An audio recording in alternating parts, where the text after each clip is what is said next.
Hello, welcome to the triumphant return of Set Musings. So I've had a week to try and get my voice to some degree of acceptability. It's there, it's not totally there yet, but it's some way there. Still a little bit gravelly. So it's nice to get back to the regular schedule. I think I tried to portmanteau regular and schedule there accidentally.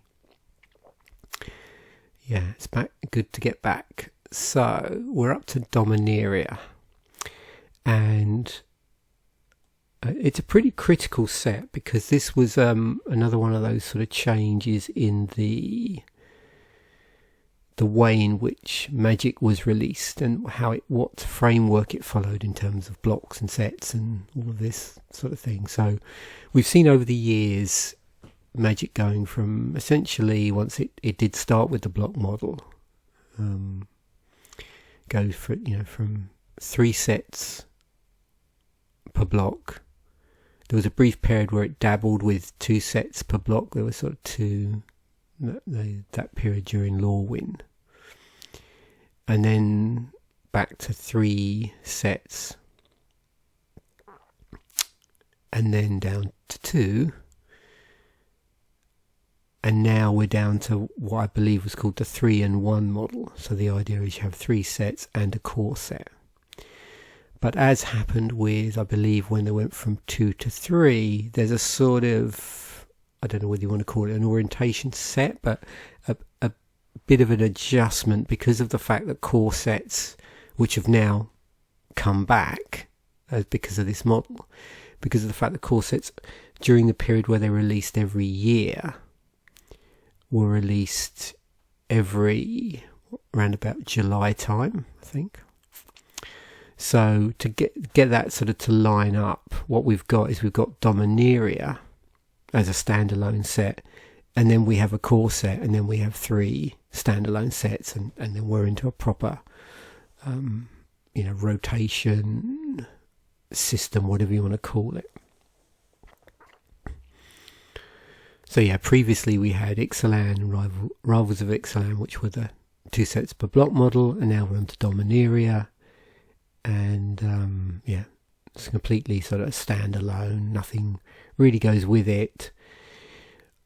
What they opted to do, and I don't know if they'd planned this already or if it was just something they wanted to do for the transition period over, was to have it on the planes of Dominaria, and then that way they could have this sort of nod back to like earlier Magic sets. And it'll be interesting as we muse through the set what we see bubble to the surface. What I can tell you, just as we're sort of flicking through here, getting a feel for the artwork, is, and you can see some of the card sort of layouts at the time looked a bit strange. So the themes and mechanics to look out for, we've got historic cards, and by historic what they mean is artifacts, sagas, as well as legendary permanents, and there are also some legendary sorceries. So keep an eye out for that. Keywords, ability words, which were specifically for the set, if you like, pushed in the set, were kicker and crew. The set size was 269 cards, which was 101 commons, 80 uncommons, 53 rares, 15 mythic rares, 20 basic lands, hurrah! And then 10 Planeswalker deck exclusives, and we'll see how they manifest themselves with the numbering scheme, but it's the same as before, where they run numbers above the set size. So you've got cards that were in boosters that were in the set, and cards that were in Planeswalker decks, which were also in the set. There's a buy box promo as well in amongst all of this somewhere. So you can see we're about halfway through and we're already on red. You probably notice there's a few Planeswalkers, but definitely so far you would have seen some sagas. And it'd be interesting to see, because of the sort of throwback nature of the set, what the reprints balance is like, because we are in, this wasn't designed as a core set, so we're not going to see a 50-50 balance. Oh, here we go. So we're getting down to the multicoloured stuff. For those of you that have got used to the presence of draft indicators in sets, or became accustomed to them being introduced, you will probably see that some of those are in fact draft indicators. We've got some dual lands, and there's also some utility lands in here as well, which is interesting to see those. I always like to see like monocoloured utility lands turn up in a set. And nice land, which we'll get back to.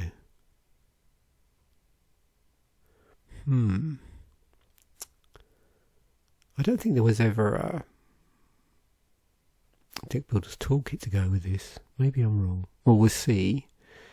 I think if they did one for the core set, then they would have included the core set art.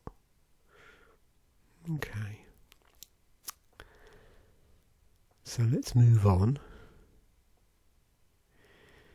So it lists here 11 cards that are above the set number of cutoff of 269. So this is a combination of the 10 cards from the Planeswalker decks and the one buy a box promo, which you can see is clearly indicated here. And again, when we go through this, because I slice and dice through the whole set, once we start going through, we'll see for which Planeswalkers there was a sort of Planeswalker deck version and a set version. Okay. So 29 reprints out of a set total of, well, I suppose 269 plus 11.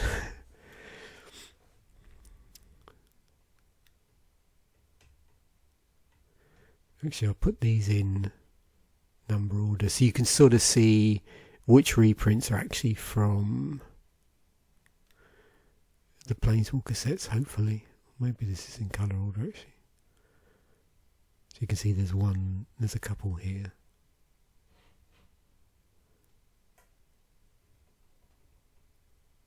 Here are these two.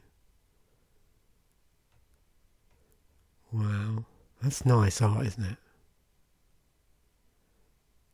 Oh, there's Juggernaut. Oh, I see manipulators in here.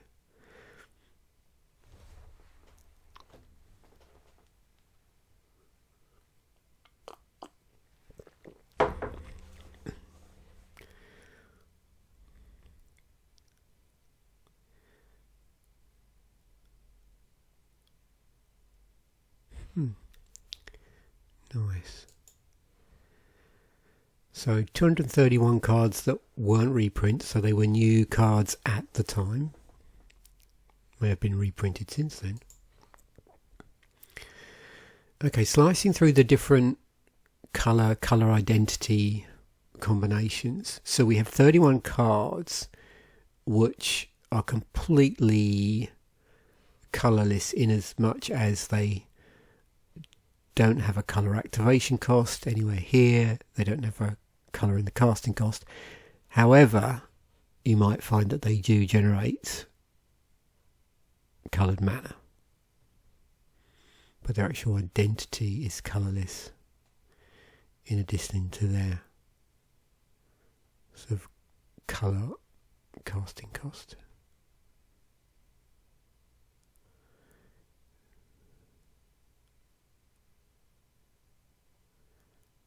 Cool. So, no cards where you can cast them with mana of any colour, but they have a colour in the rules text area as activation cost. 191 cards which are truly monocolour. So the colour identity is 1, the colour is 1, so monocolour here, and either no colour here or the same colour if there's an activation cost, coloured activation cost. Or any mana.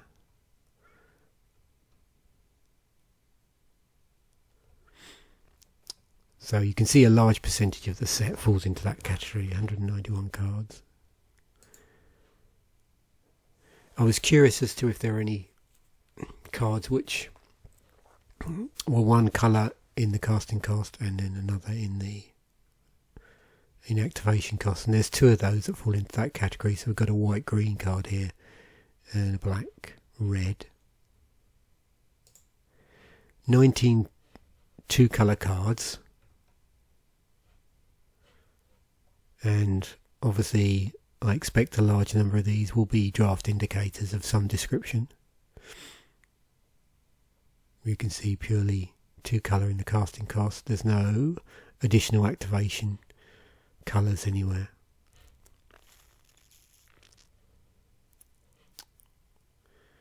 And you can sort of get a feel for, where the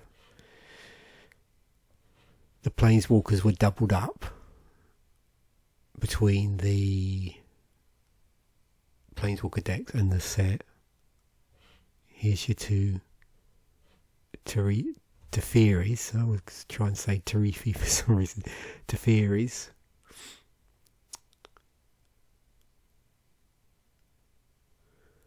There's the buy a box promo.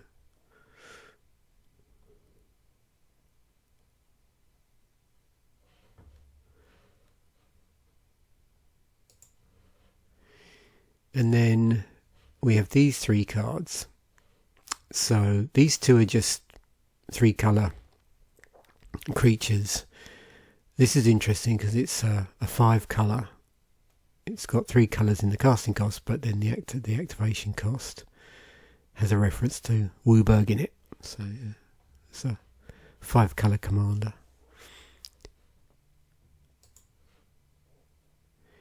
So what sort of tribes are we seeing in white?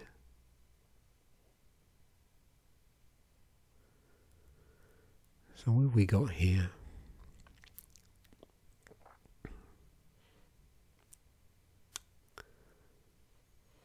Soldiers, knights. So quite a few humans as usual. Oh, there's an elephant. Unicorn, Pegasus, angel spirits. And then in the 2-colour area, human cleric, human wizard.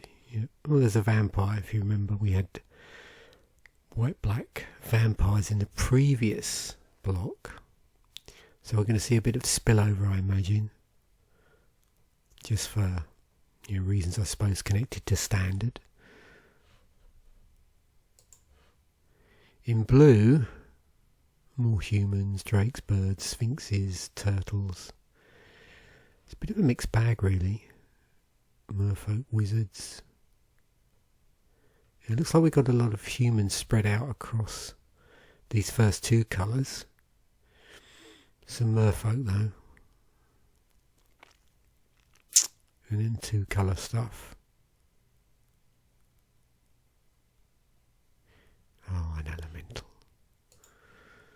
So in black, more humans. We've got a fungus, a demon, a shade, Skeleton Warrior, Thrall.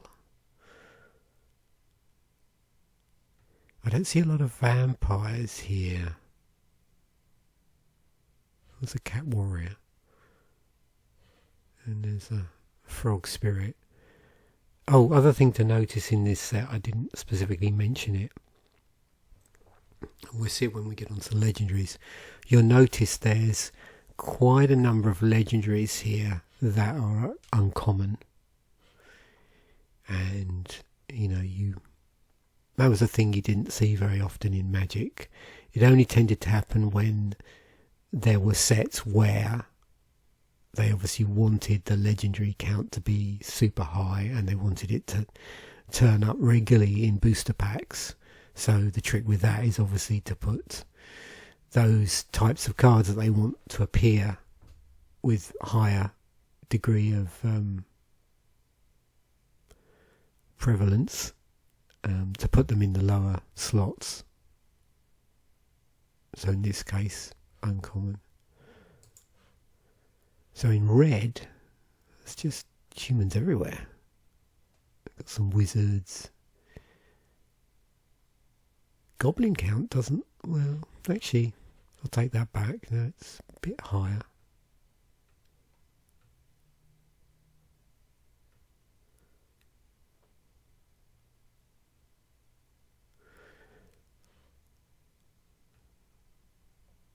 It's got a couple of red-green elves there. And then we're on to green creatures. Oh, Ape Warrior. Wow. It's going to be interesting going through these for the Friday artwork video. What I might well do is pull out all of the uncommon legendaries as well.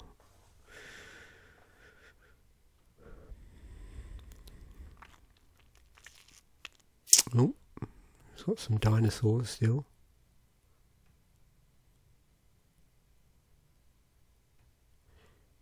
Dragons.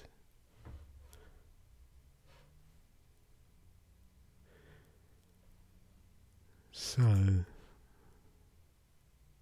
big spells. There's only 7 which have a casting cost of 7 or more. And quite a number of those are legendaries.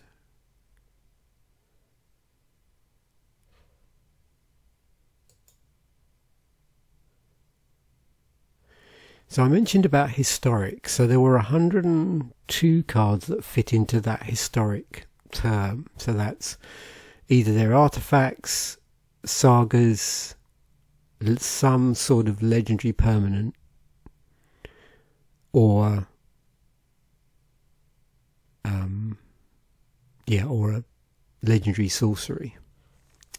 And you can see here these sagas, and we'll look back at them again once we get to the enchantment section.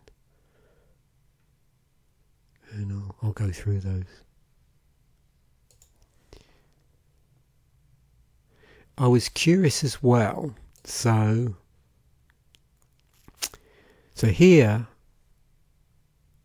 it's useful in Scryfall. You can actually say to it, just show where the cards are classified as historic. So is historic.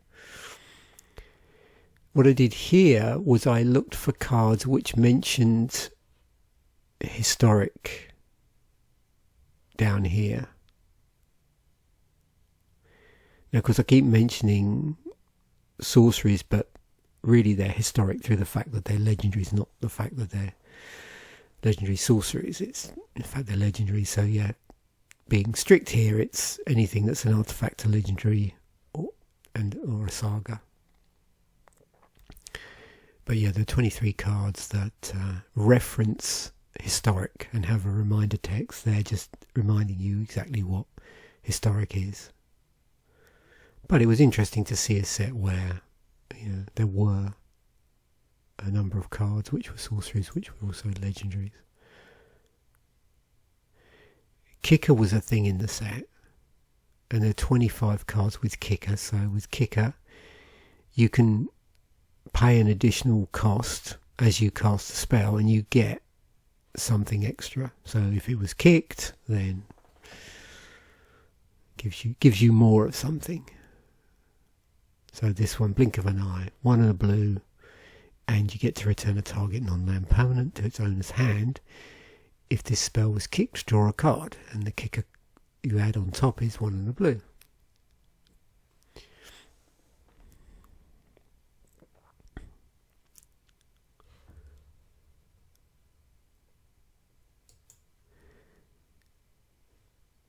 So there was only one vehicle in the set, which was the Weatherlight,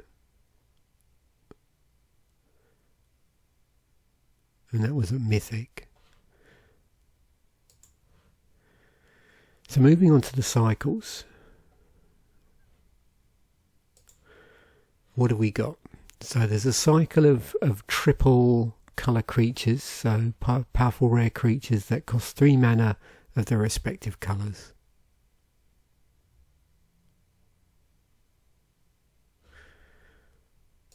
Another cycle, and I've added in something at the end here. So we have a cycle of rare legendary sorceries, and there's additionally this Primeval's Glorious Rebirth, which is a multicoloured card of the same type. So there's the 5 colour cycle, and then there's this additional card, and you sometimes see this in sets. There might be like a 6th card, which might be a multicoloured card. It might be an artifact. It might be like a signature card in the set.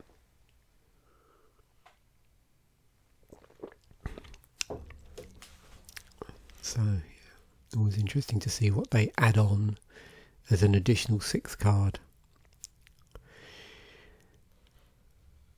And you'll probably notice there's some reference here, like it's a sort of namesake card.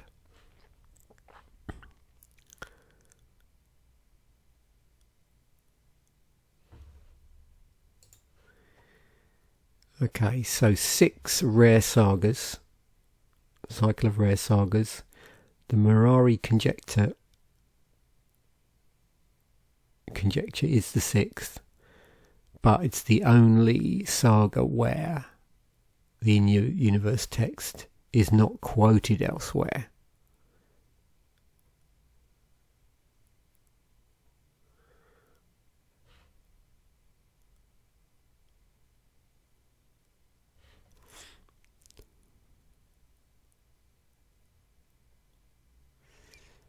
So this one here.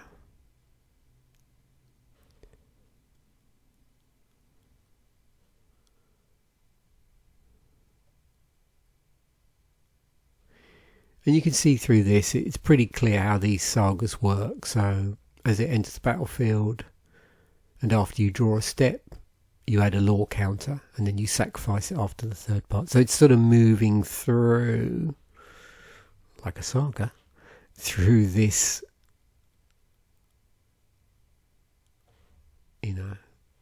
story or set of conditions. So here you can see you add a law counter when this enters the battlefield, destroys all lands for 5 and a white. After your draw step, you add another counter, so with 2, each player returns 2 land cards from their graveyard to the battlefield, and then that's the same when you add the 3rd law counter, and then you sack it after you add the sack it after 3. And you can see in some cases the stages, the steps, whatever you want to think about them, that are tied to the law counter are sort of clustered and they do the same thing. But in other cases they're sort of split up and do 3 quite distinct things. There's a cycle of uncommon sagas. Again, this weird thing where they've added in a 6th. So here it's the Eldest Reborn, which is the additional one. So cycle of uncommons, sagas, one in each colour, and then we have this sixth one in black, with its novel source being the newest, the only one from the time spiral era. So a lot of these cards, the point is it's sort of a reference very strongly. It's like an in-universe reference in this.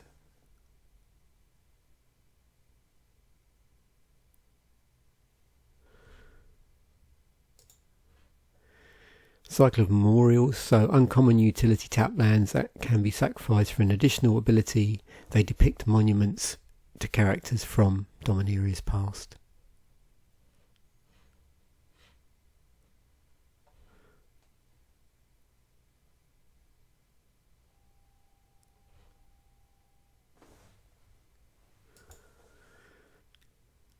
Next cycle. Cycle of mythic legends, so monocolour mythic rare legendary creatures.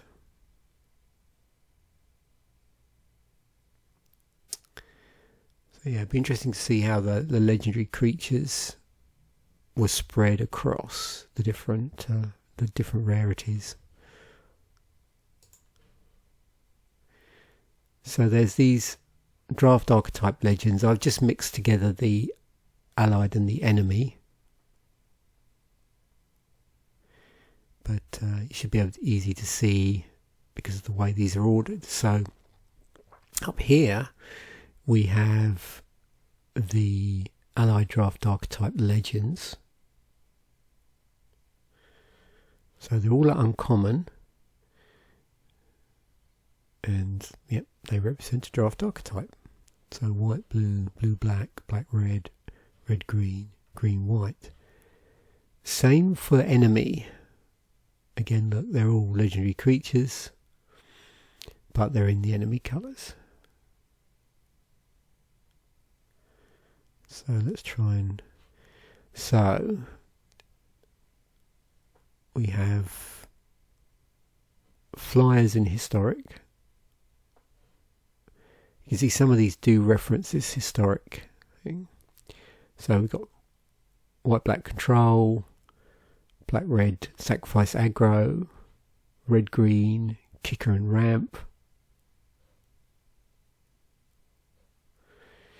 green, white is go wide, you know, where you're buffing lots of creatures. We've got white, black, which is legendary matters. The blue, red one is... You can see cares about wizards here,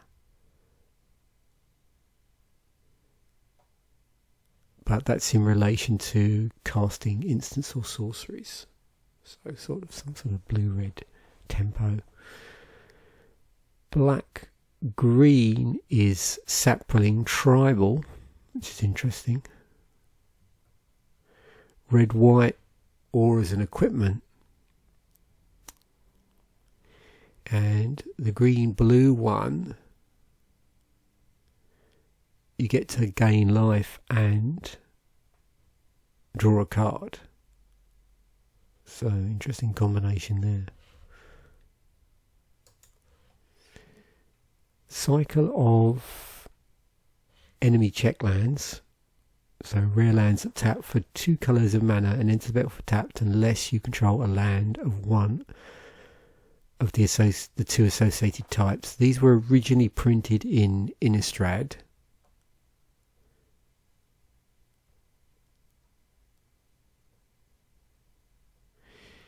And I'm just curious what the original artwork looked like. So yeah, difference in the artwork there. This one was also in the modern event deck. So as I've started doing with the pairs, where it's slightly easier, I just go through them on the MTG Wiki article. So we've got this mirrored pair of 3/2 wizards creatures with an enters the battlefield triggered ability. That's Academy Journey Mage and Gitu Journey Mage. We've got a couple of knights here, Knight of Grace and Knight of Malice. So they have a mana cost of 1 and then a certain colour, in this case white or black. Power toughness of 2/2, first strike and hexproof from the other's colour. We've got a couple of instants that are cheaper to cast if you control a wizard.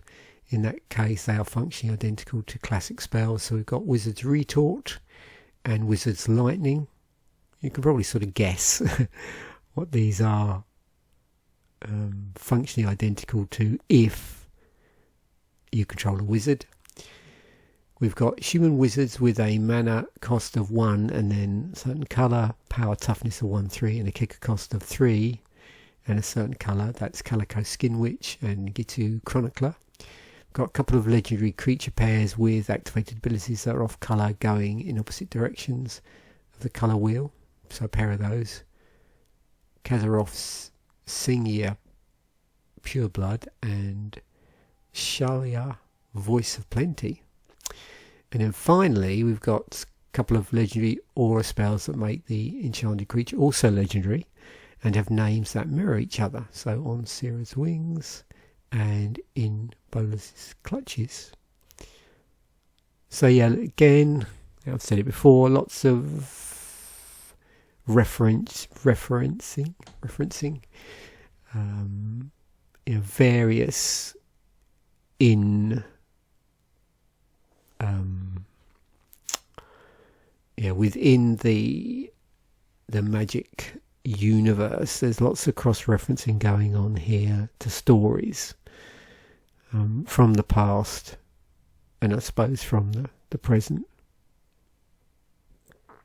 So lots of sort of in-game reference. So 17 mythics. And you can see here we've got legendary creatures in here. We've got the sagas, the planeswalkers, and some interesting artifacts. We've got a Mox Amber. So tap, add 1 mana of any colour among legendary creatures and planeswalkers you control.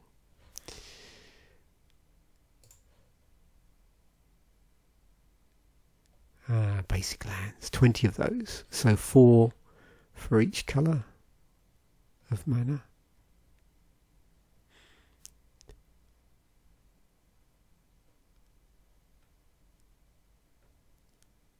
Very pretty.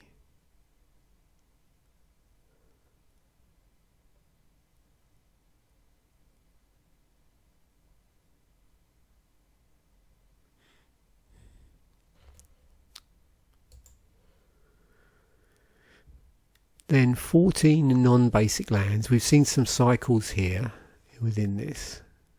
We saw the memorials in here. And then we've also seen these ones, which are like I think they called checklands. Was that always the term for them? Yeah, enemy checklands. So they check to see if there's you control a land of one of 2 types. And we've got other things like Zalfirin Void, which when it enters the battlefield you scry for 1, it taps for colourless mana. But then mixed in amongst this, because we're looking at the set as a whole, both boosters and planeswalkers, you'll see there are some like regular tap lands. There's the 2 there.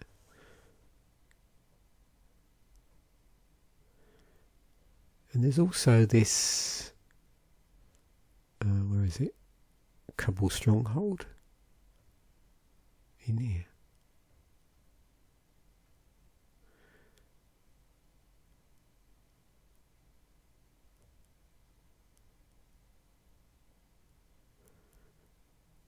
So yeah, you have,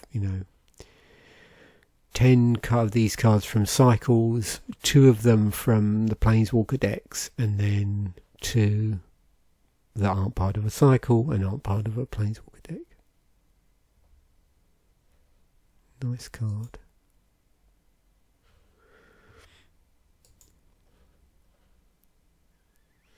And of course we've seen land, I suppose, that do this sort of thing before, where they amplify up certain colours of mana based on you having certain basic land types.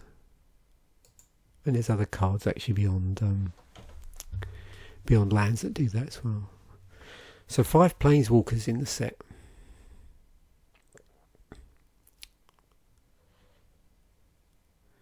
So what do we got here?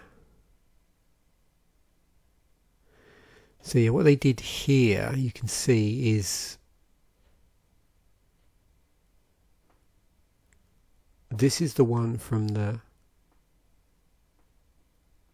Planeswalker deck, and so is this.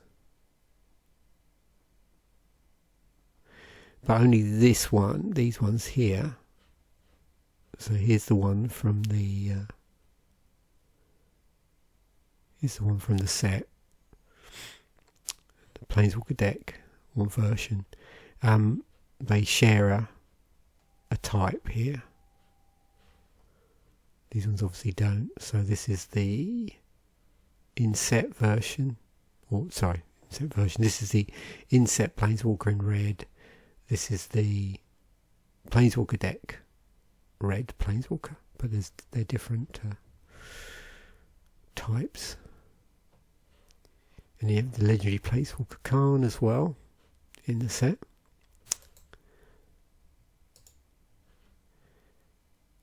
And then, it said there was a lot of legendary creatures, and I think I've managed to screen out everything else. So 55 legendary creatures in the set. And, part of that, if we do a quick on the fly screening, you can sort of see why that might be the case. So 20 of those cards, and if you remember, a lot of those were the draft indicators. So 20 of those are uncommon. We've got 25 at rare, and then 10 at mythic. None of those, there's no common ones. Oops.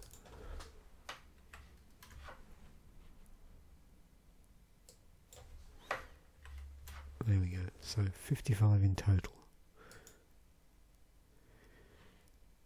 We have 4 legendary enchantments in the set. They're not spread equally across the colours. We've got 138 creatures, of which some, as we've seen, would obviously be legendary. We have 6 cards which are just regular enchantments. Well, a couple of legendaries, but what I'm getting at is they're not sagas. Now it looks like we actually have those across all of the 5 colours of magic, and there's also like a 2-colour one as well. Here's our sagas. So in total there's 14 sagas, and you can see we've got ones at rare, ones at mythic. There's ones also at uncommon throughout here. And we've already looked at the form of these.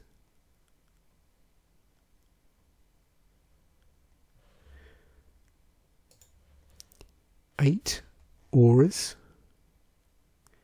And what's interesting, I've noticed in this set, you've got the usual ones that enchant creatures, but there's probably more than usual that just enchant a permanent.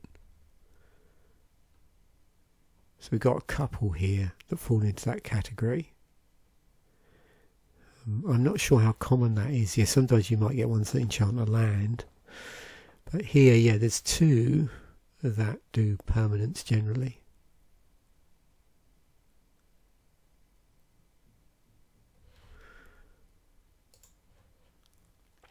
"13 artifact creatures."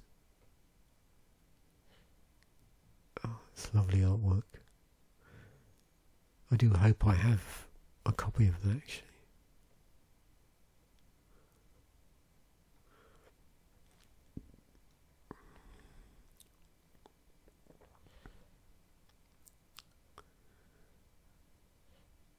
I do like this one.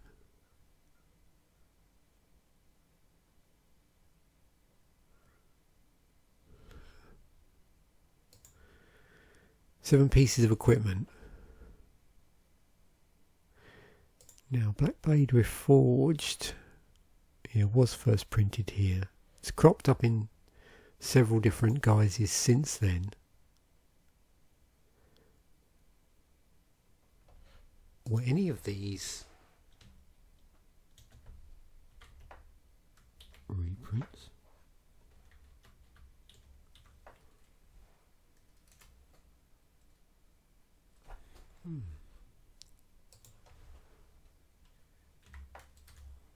No. Okay. Good to know.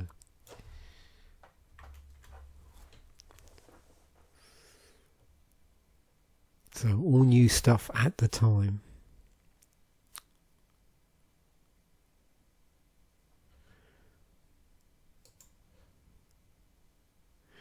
9 just regular artifacts. You can see I've screened out all the various variations here, vehicles and stuff.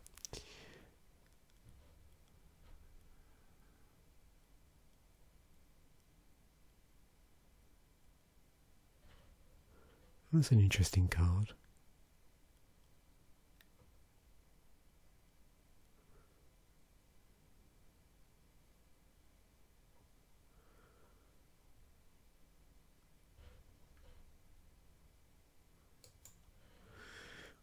Single vehicle, as we saw already. Weatherlight. 29 instants. I'm not sure whether I'm going to see anything. So, we've got Kicker here. I'm just trying to think whether, in terms of the themes of the set, in instance, are we going to see anything beyond the usual types of spells that we see at instant speed? You can see here we've got a number of kicker spells in here. We've also got a number of cards that sort of care about things like, you have a wizard or you control a legendary. So it looks like there's a number of here that have additional conditions attached to them beyond the casting cost. We've also got targeted things like cast down, so it can only destroy a target non-legendary creature. But interesting combinations here, like fungal infection. So target creature gets -1/-1 until end of turn, and you create a green sapling creature token.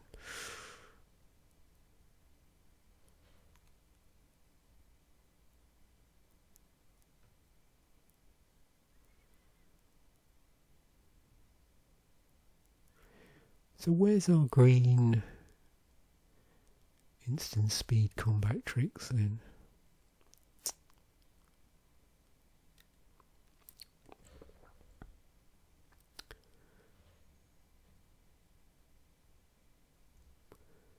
That's an interesting instant.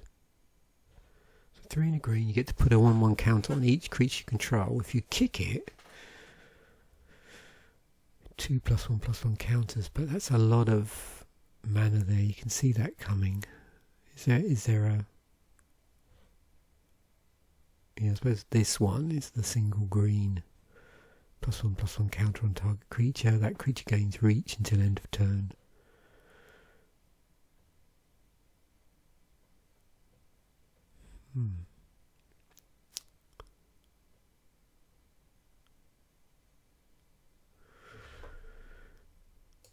So sorceries, 29 cards. So in here you've got these legendary sorceries.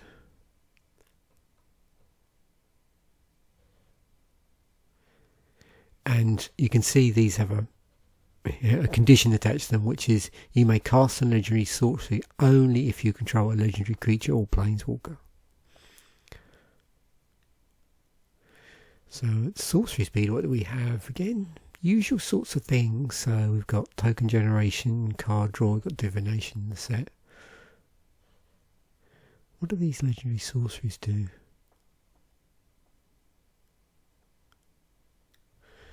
I don't think I filtered these separately, no.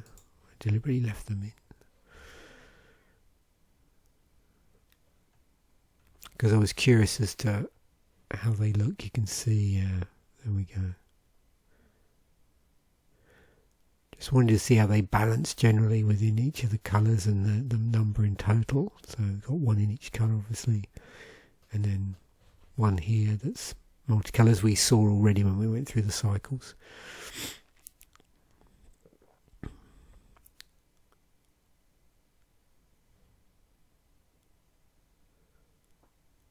Wow, so yeah, if you can get this to go off and the condition is met, then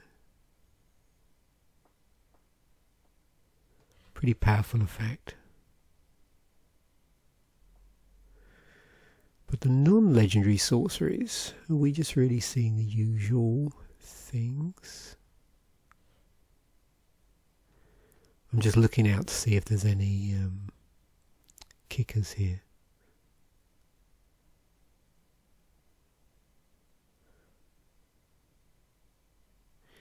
Oh, there's our land destruction in red.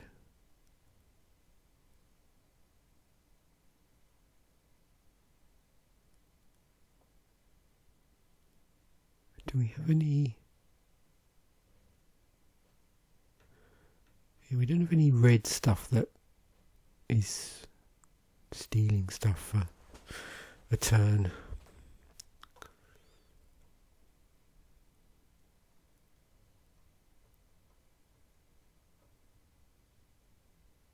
Ooh, that's cool. Until your next turn, all lands you control become 2/2 elemental creatures. With reach indestructible and haste, they're still lands. How much is that? 112. I don't remember having that in the that elemental tribal deck. Cool.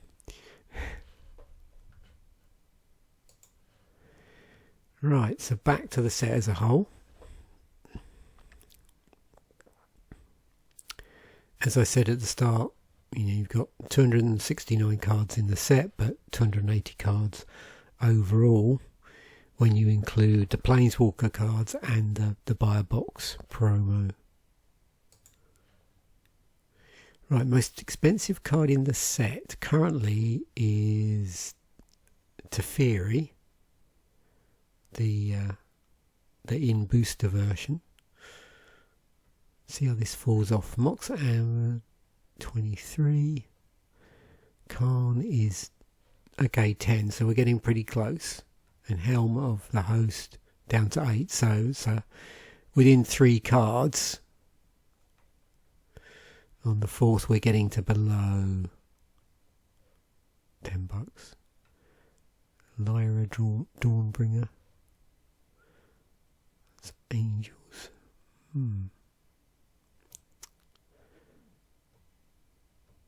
It's funny because I prepped for this episode a couple of weeks ago now. I can't actually remember what legendary we're playing in the Commander Dirtle episode. So that'll be funny when I come through to that in a moment. Oh, and here we go. Here's the check lands.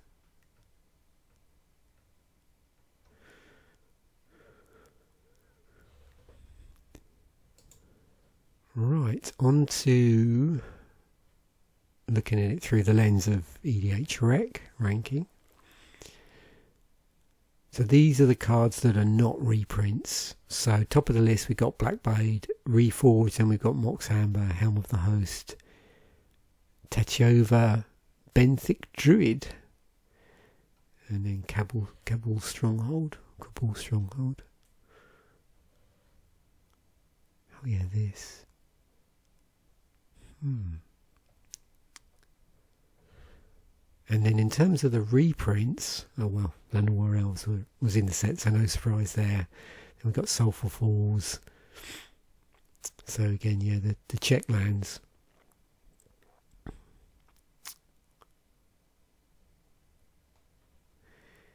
And the Gilded Lotus. So how do they mesh together? Oh, well, yeah, clearly the reprints have bubbled up and the first of the non-reprints is Black Blade Reforged. So, and then we've got the Gilded Lotus and the Mox Amber and the Helm of the Host and Tatiova. So yeah.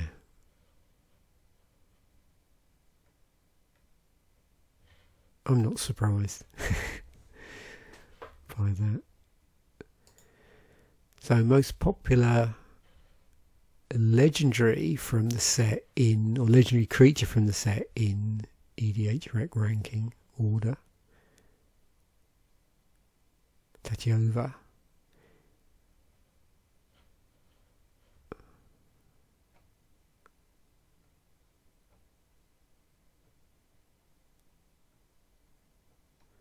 I don't think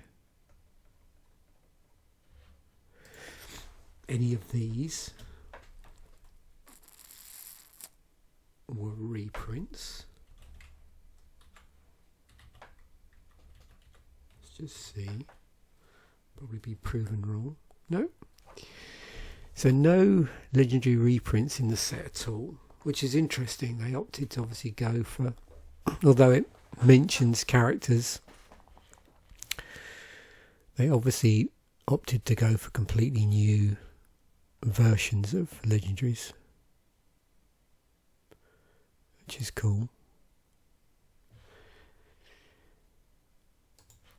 So in terms of the supplemental product, well, the only other thing really was the precons, the Planeswalker deck. So with two of those, Teferi and Chandra, and they look like this. So as before, you're getting these exclusive cards and then some additional rares beyond the rares that are the exclusives, and a higher proportion of rares compared to like theme decks and intro decks. And then we've got the Chandra deck as well. Oh, that had the Gilded Lotus in it. Okay.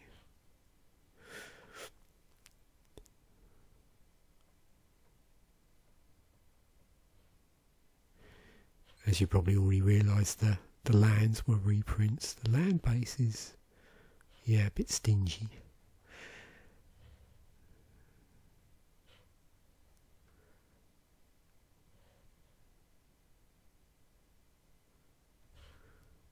So what did we have? We had, yeah, white, blue and red, green, both allied colours. So, okay. It's funny, when I saw this, I thought, oh, maybe I've decided to build a Tatiova deck. But I think what happened was because the set was, you know, this whole historic theme, I thought, well, let's go with a commander that cares about historic. So I've gone for blue-red. I'll go through this when I come to do the episode. As to the, you know, the card choices here for the seed, if you like, but it's probably fairly straightforward as to, you know, what I've chosen here and why. Obviously, if we're in a cares about historic spell, yeah, historic spells. So there we have it. Hopefully my voice is not too bad. Obviously it's starting to go a little bit, and I badly need to cough. I've tried to avoid that on camera. So how I was going to do that is I was just going to mute the mic. But I've got this really nice drink that I've been having with cinnamon in it and some other nice herbs and spices, which has been very helpful. So thanks once again for watching. Bye for now, and I will catch you in the next episode.